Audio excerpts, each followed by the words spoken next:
Hello Vogue Paris, c'est Kid Ismail et c'est l'interview iconique.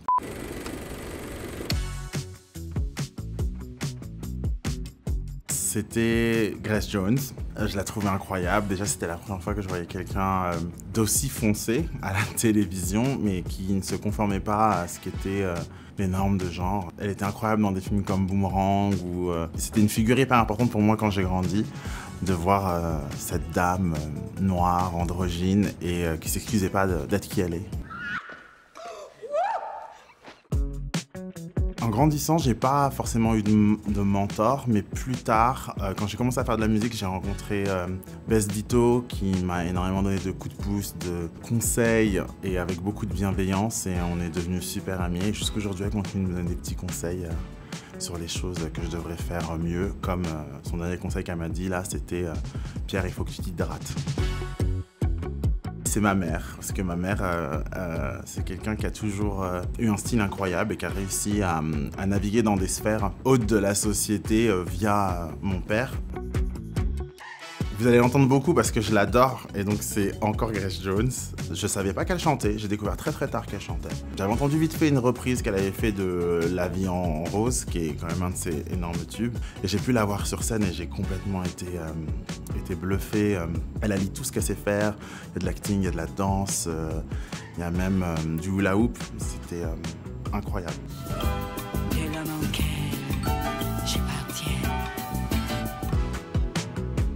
C'est To Be Young, Gifted and Black de Donny Hathaway. To be young, gifted.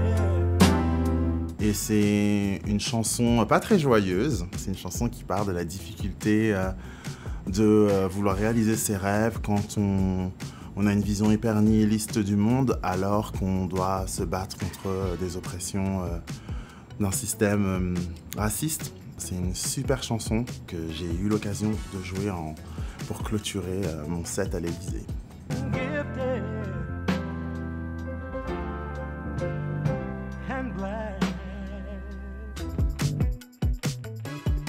Moi j'adore la TR-808, ça crée comme ça un sentiment hyper vintage et hyper bof. Il n'y a pas besoin d'avoir une formation musicale, il suffit juste de passer un peu de temps dessus et on peut arriver à créer des choses hyper cool. Moi j'ai commencé avec ça.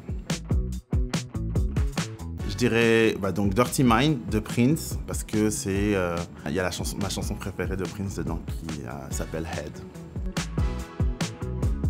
Janet Jackson, All Night, j'adorais ce clip où ils sont dans un hangar et ils font juste que danser hyper fort.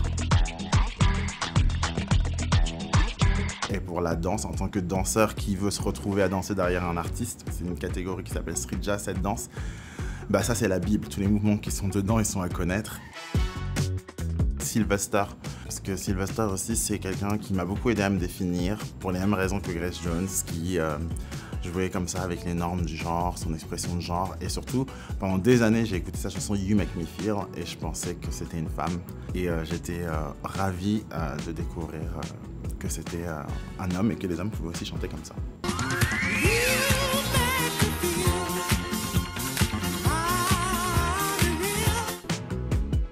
Désolé, c'est encore Grace Jones. C'est pour Island Life et c'est cette photo, elle fait une espèce d'arabesque comme ça qui a été complètement construite. Je crois que c'était les tout débuts de ce qui a donné par la suite Photoshop, et c'est une photo qui a été prise par Jean-Paul Goude, et ensuite il a repeint, il a tout redécoupé pour donner un peu cette forme qui est presque inhumaine, et c'est une pochette qui est dans mon salon. La Macarena. C'est bien populaire, ça contraste bien avec Grace Jones. On peut le faire qu'on sache danser ou qu'on sache pas danser. Et je pense que ça fait sourire un peu tout le monde, même les gens qui se prennent hyper au sérieux. Et puis les autres, ils s'amusent, quoi.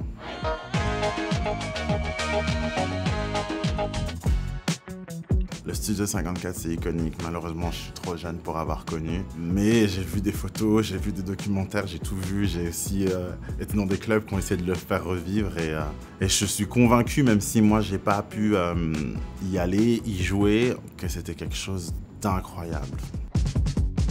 Ah oui, moi je viens d'une communauté qui s'appelle la communauté Ballroom, et c'est une communauté qui a inventé la danse que tout le monde connaît, qui s'appelle le voguing, nommé après le magazine Vogue.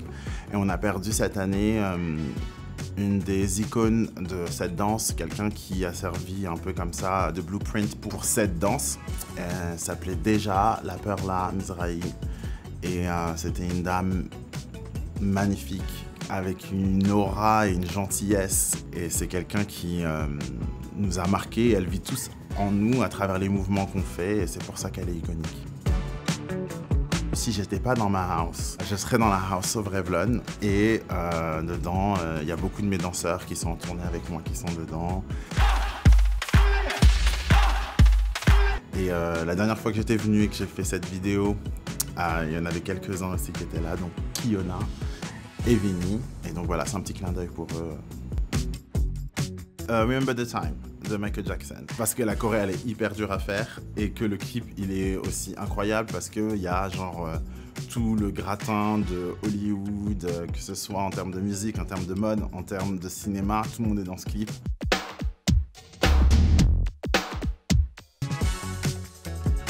Frankie Knuckles, c'est le grand-père de la house, c'est un des fondateurs, c'est lui qui a amené ce type de musique dans un club qui s'appelait Warehouse, et du coup c'est lui qui a nommé le nom House pour la house music.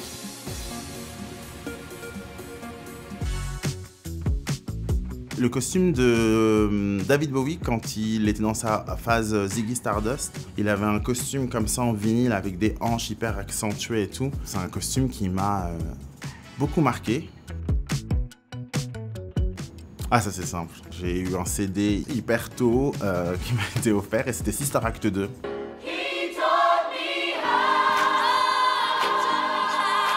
Ça a permis de découvrir énormément de la musique, de ce qui se faisait aux États-Unis et de découvrir Lauryn Hill surtout. Et moi, c'était un film pour lequel genre, je pouvais mourir littéralement. Je voulais faire partie de cette classe et j'étais un peu déçu qu'en France, on chante pas de gospel comme ça. Le look Mugler de Kim Kardashian avec sa robe corsetée et les gouttes d'eau. J'ai trouvé ça que c'était beaucoup de, d'engagement à vouloir mettre ce look parce qu'apparemment elle pouvait même pas s'asseoir dedans. Et donc j'ai beaucoup de respect pour ce look. Les vestes à hautes épaulettes, qu'à peu près tous les designers ont fait, mais j'aime bien cette sévérité qu'il y a d'avoir des épaules rehaussées comme ça. Je trouve que c'est super. En ce moment, Balmain le fait super bien. Le défilé Mugler avec la collection Insectes. Thierry Mugler a énormément inspiré la communauté ballroom. C'est des formes qui sont incroyables, le souci du détail. Enfin, moi j'adore. Un conte un peu plus sérieux qui n'a rien à voir avec la mode, mais qui s'appelle Décolonisons-nous et qui fait l'état un peu de tout ce qui s'est passé au niveau de la colonisation et de tout ce qui en découle dans la société d'aujourd'hui et comment on peut aller à l'inverse de ce qui se fait et essayer un peu de mettre notre pierre à l'édifice pour pouvoir combattre les stigmatisations qui découlent de la colonisation. J'adore ce que fait Charles de Vilmorin. Je trouve que c'est hyper joli, hyper frais. L'alliage comme ça de ses peintures incorporées dans ses vêtements et tout, moi ça me parle. Il y a beaucoup de couleurs, c'est vivant. On en a besoin en plus en ce moment. Les années 90, c'est sûr. C'était génial. C'était les années de la liberté, les crop tops pour hommes. C'était l'année des drag queens qu'ils avaient un single dans le top 50. Donc pour moi, c'est tout ce que j'adore. On finit comme on a commencé, et c'est Grace Jones. Je l'adore, cette dame. Mais j'ai très peur de la rencontrer, mais je l'adore. Parce qu'on dit, il ne faut jamais rencontrer ses idoles. Au revoir, c'était génial. N'oubliez pas de vous abonner à la page, en dessous, ici, ou je sais pas, ici. Et on se revoit très bientôt. Merci.